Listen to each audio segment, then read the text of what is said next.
हर हर महादेव सभी मित्रों को। Welcome to electronic study YouTube channel. सभी को सुप्रभात। डेली करंट अफेयर्स की सीरीज़ में आज ये हमारी 33वें नंबर की वीडियो है और आज हम सेशन के लास्ट में जो वर्ष 2021 के कुछ महत्वपूर्ण पुरस्कार दिए गए हैं उनकी एक लिस्ट को देखेंगे। तो चलिए शुरू करते हैं आज का अपना सेशन और देखते हैं पहला करंट अफेयर। बिहार राज्य के पटना शहर में एशिया का पहला राष्ट्रीय डॉल्फिन अनुसंधान केंद्र स्थापित किया जाएगा। अभी इस अनुसंधान केंद्र के स्थापित करने का लक्ष्य क्या होगा? तो यह राष्ट्रीय डॉल्फिन अनुसंधान केंद्र लुप्तप्राय गंगा डॉल्फिन के संरक्षण के प्रयासों को बढ़ावा देगा। और यदि बात की जाए गंगा डॉल्फिन की, तो आप सभी जानते होंगे यह हमारे भारत देश का राष्ट्रीय जलीय जंतु है। तो ध्यान रखिएगा कि एशिया का पहला राष्ट्रीय डॉल्फिन अनुसंधान केंद्र बिहार के पटना में स्थापित किया जाएगा। अगला है, भारत में पहली बार जलवायु परिवर्तन व प्राकृतिक आपदा का सामना कर रहे उच्च स्थल ऊंचाई वाले हिमालयी याक का बीमा कराया जाएगा। मतलब ये पहली बार होगा ऐसा कि किसी जानवर का बीमा होगा।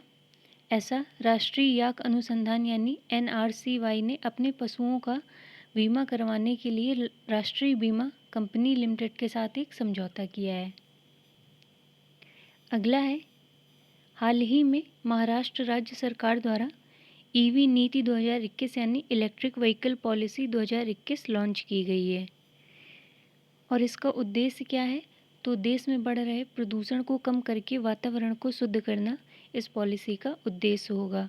जैसा कि महाराष्ट्र राज्य सरकार द्वारा ये लक्ष्य रखा गया है कि वर्ष 2025 तक शहर में कम से कम 10% इलेक्ट्रिक वाहनों का रजिस्ट्रेशन करवाना।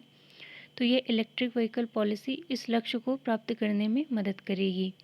यदि महाराष्ट्र की बात की जाए तो इसकी राजधानी मुंबई है और वर्तमान में मुंबई के राज्यपाल हैं भगत सिंह कोश्यारी और मुख्यमंत्री हैं उद्धव ठाकरे।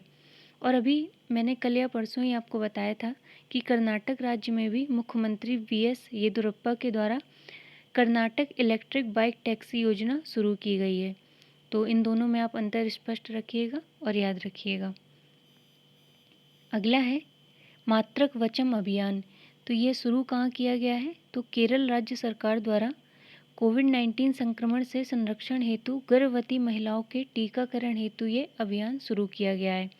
तो मातृक वचन अभियान केरल राज्य में शुरू किया गया है। यदि बात की जाए केरल में वर्तमान मुख्यमंत्री कौन है? तो ये हैं पिनरई विजयन और राज्यपाल हैं आरिफ मोहम्मद खान। अगला देखते हैं, विश्व अंतर्राष्ट्रीय न्याय दिवस हम 17 जुलाई को ऑब्जर्व करते हैं। यदि इस वर्ष के थीम की बात की जाए क्या रही है? तो ये a call for social justice in the digital economy, यह विश्व अंतर्राष्ट्रीय न्याय दिवस की थीम रही है। तो ध्यान रखिएगा, प्रत्येक वर्ष हम 17 जुलाई को इसको सेलिब्रेट करते हैं। अगला देखते हैं, हाल ही में एक किसान सारथी एप्लीकेशन लॉन्च किया गया है जिसे कृषि और किसान मंत्री नरेंद्र सिंह तोमर के द्वारा लॉन्च किया गया है।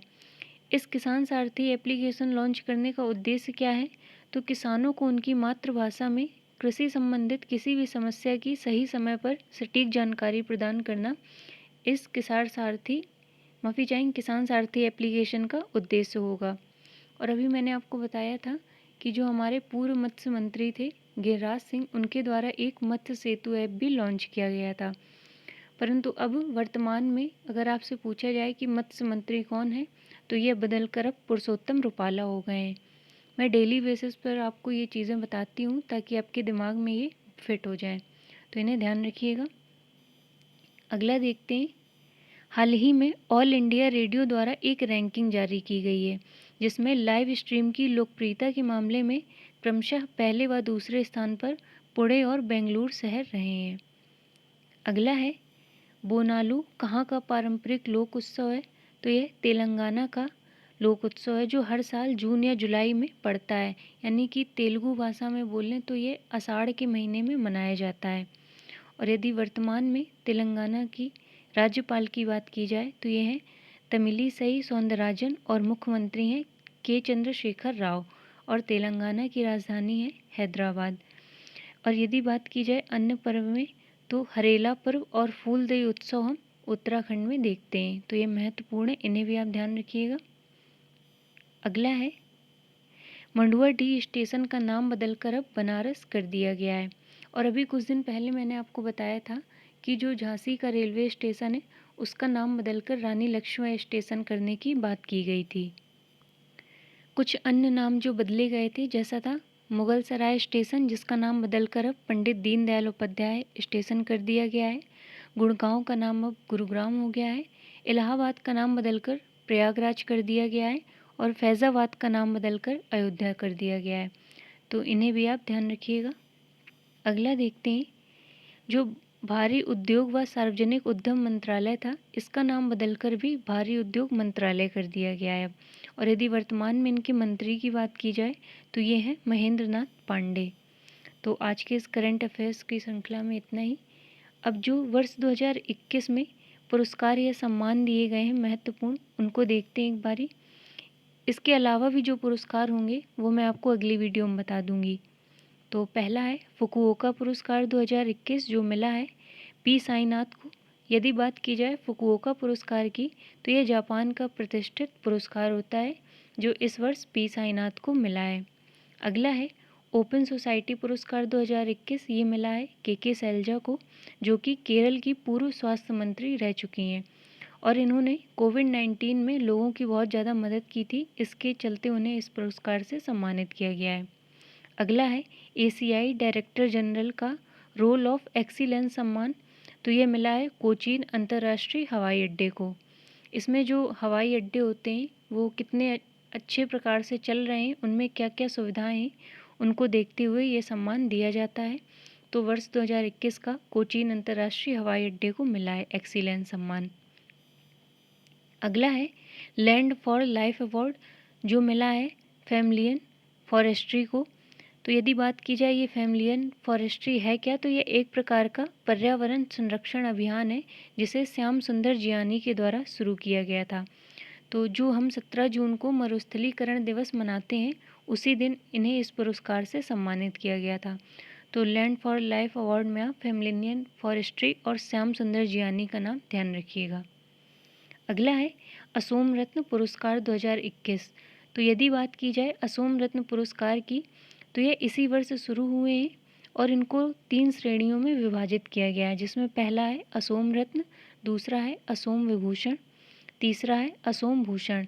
ये उसी तर्ज पर हैं जैसे भारत में जो सर्वोच्च पुरस्कार है भारत रत्न, उसके बाद होता है पद्म विभूषण, फिर होता है पद्म भूषण, उसके बाद जो चौथे नंबर का होता है वो पद्मश्री होता है। तो उसी की तर्ज पर इनकी शुरुआत की गई है। यदि बात की जाए असोम रत्न की, तो इसमें 5 लाख रुपए दिए जाएंगे और असोम विभूषण में 3 लाख और असोम भूषण में 1 लाख रुपए से सम्मानित किया जाएगा। तो ध्यान रखिएगा कि अगर आपसे पेपर में यह लिख कर आता है कि असम रत्न पुरस्कार, तो ये गलत होगा, इसे असोम ही बोलेंगे। अगला है प्रिंसेस ऑफ ऑस्टूरियस अवार्ड 2021, ये मिला है अमर्त्य सेन को। और यदि बात की जाए प्रिंसेस ऑफ ऑस्टूरियस अवार्ड की, तो ये स्पेन का प्रतिष्ठित सामाजिक विज्ञान के लिए दिए जाने वाला पुरस्कार है। अगला देखते हैं टेम्पल्टन पुरस्कार 2021, ये मिला है डॉक्टर जेन गुडाल को। और यदि बात की जाए पहला टेम्पल्टन पुरस्कार किसको मिला था, तो ये मिला था मदर टेरेसा को वर्ष 1973 में। अगला है लॉरियस वर्ल्ड स्पोर्ट्स अवार्ड 2021। तो यदि बात की जाए इसमें Laureus world sports man of the year का अवार्ड किसे मिला है वर्ष 2021 में, तो ये मिला था राफेल नडाल को, जो कि स्पेन से संबंध रखते हैं। और Laureus world sports women of the year का अवार्ड मिला है नाओमी ओसाका को, जो कि जापान से संबंध रखती हैं। तो आज इन पुरस्कारों की श्रृंखला में इतना ही। इसके अलावा और जो पुरस्कार होंगे वो मैं आपको नेक्स्ट वीडियो में करवा दूँगी। तो आज के सेशन में इतना ही, मिलते हैं अपने नेक्स्ट वीडियो में, तब तक के लिए धन्यवाद सभी को।